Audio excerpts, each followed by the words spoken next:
right, let's hit the hot button topics from our coaches. Right. Dean from Sydney gave us scrap the sub, and he got a mountain of support in the aftermath.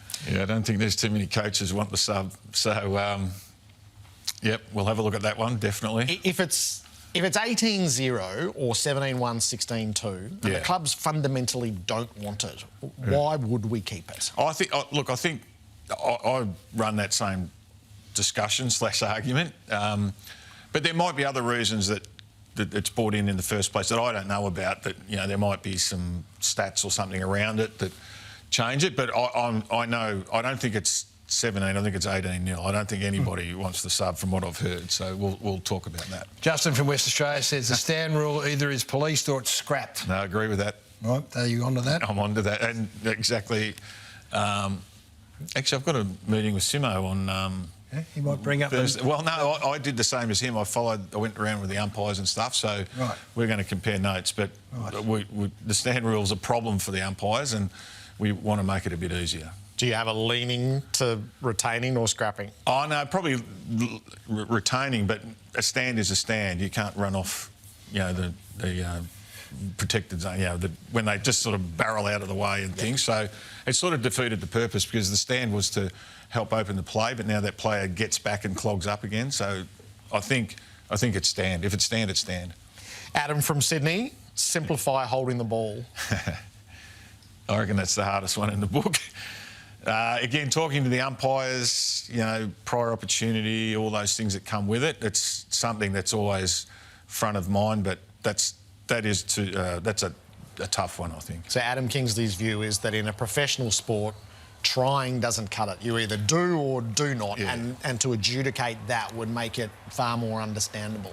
That's probably right. I mean, if there's always those ones where someone gets tackled and they don't even get a boot to it, and it's he tried, play on, or there's a handball that's not really a handball, but it gets out. Let's get going. So yeah, it is a discussion piece, but it's a difficult decision, a difficult rule to get 100% right. Did you think it was going to be easy to get in here and change all these things? I saw a couple that I'm hoping they get a bit easier. Chris from Geelong says, get rid of the bounce. It's just too Yeah, I'm a fan of that. I don't like the bounce. I don't see... I think I said it this morning, I don't see why the umpires need a party trick, which is to bounce it. It's more important they get the decisions right. Yep. So let's just make it easier, throw it up and concentrate on, hopefully, getting more decisions right than wrong. Chris from Brisbane, who I think he wants full-time umpires.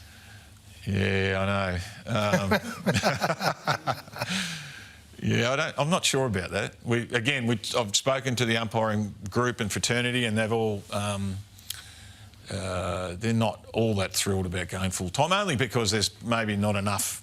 The coaching piece will be interesting about it, whether they went full-time, but they like it how it is at the moment. Andrew from the West, this probably got as much feedback as any.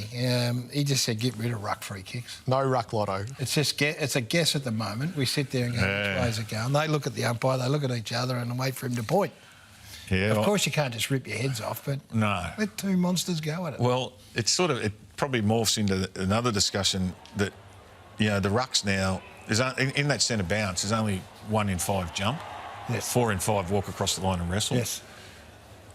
I don't think that's good for the game either. So let's see if we can get them back jumping, which then hopefully avoids the who grabbed who and, whose free kick is it? I mean, you're right. It's probably like watching rugby union, when it's a scrum and they just point and no one's got any idea whose free it is. So we want to sort of try and avoid that if we can. And then Chris from Geelong had the kicker to that, which you're right on, is stop waiting for a ruckman to arrive. How did you go presenting that? Yeah, no, again, there's a lot of support for that. The only thing at the moment is because we're at round 20, I was a bit keen to get in and do some stuff straight away, but we've already had most of the season and it's probably unfair to change the rules. Some people, with their rucks, it's an advantage, that they're more mobile and things. So we'll look at that, but I don't think, and again, all the clubs are in favour. There's been a lot of work done before I got there around the weighting and things. The other thing that comes with that, even when you watch this vision, when the umpire first gets the ball, there's probably only 4 or 5 around it. And by the time the ruckmen get there, there's another 6 or 7. So it just promotes congestion. So if we can get it up quicker, and if the ruckmen aren't there, bad luck. They're coming from a long way off. Yeah, they are. I've seen some clips where, I won't say who, but there's one that he's on the bench and nominates and runs across and takes 22 seconds to get there. So I've heard you on this, the gut feel on the match length, which it just blows out and out and out. So we've added an extra 4 minutes in 4 years, 5 years. Yeah, and there's a lot of little things, like even when you're doing the setup for the 6-6-6 at the start of the game, you've got to get the 2 players into the goal square. When you talk to the umpires, that's always taking 10, 11, 12 seconds per bounce because they're meandering around and they're not in there.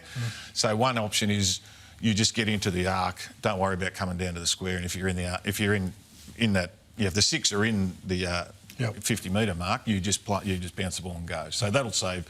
There's all these little things that we want to try and say. We're really keen to preserve the 80 minutes that we play, and lessen the bits that we don't. Yep. All right, Adam from Punt Road wants a countdown clock. Everyone can see the time except the players. What's your philosophical view there? I don't really have a strong view on that one.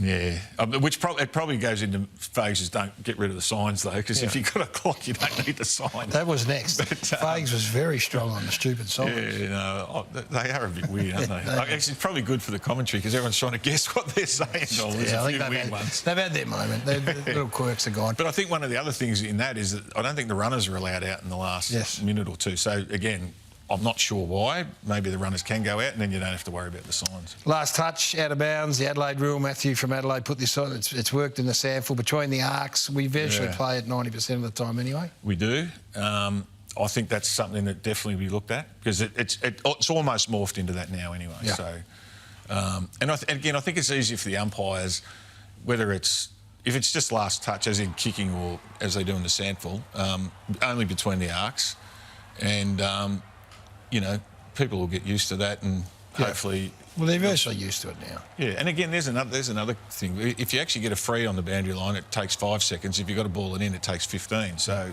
even that will speed the game up. Yep. Damien from Burleigh Heads, stop players leading with their heads. Yeah. There's been discussed already that a shrug is like a fend. It will be prior opportunity. So if you do the shoulder shrug, so I like that, but again we've got to confer around with everybody else.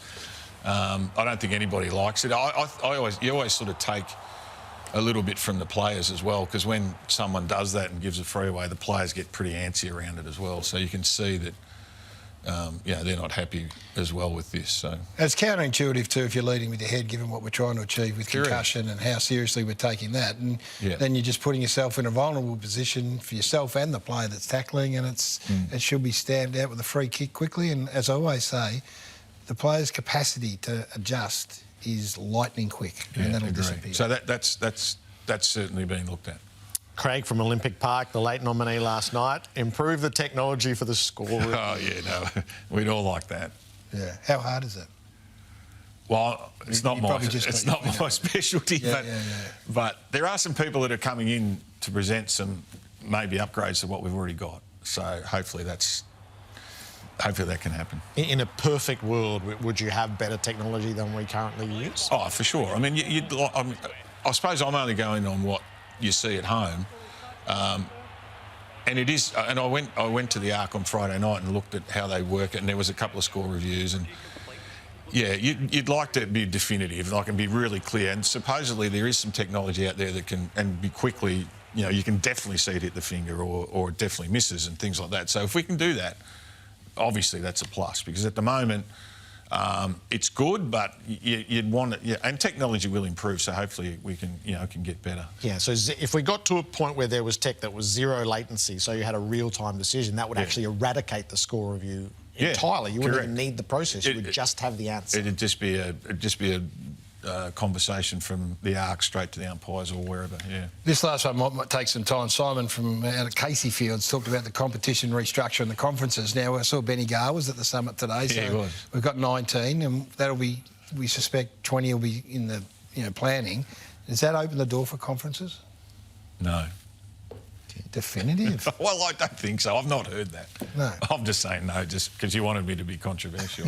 I like it. No. I doubt that that'll happen, but We'll get through 19 first and then see what happens from there. I mean, maybe if 20 came along, it might be a different discussion, but certainly 19, it won't change. At 19, would we be entertaining wildcards?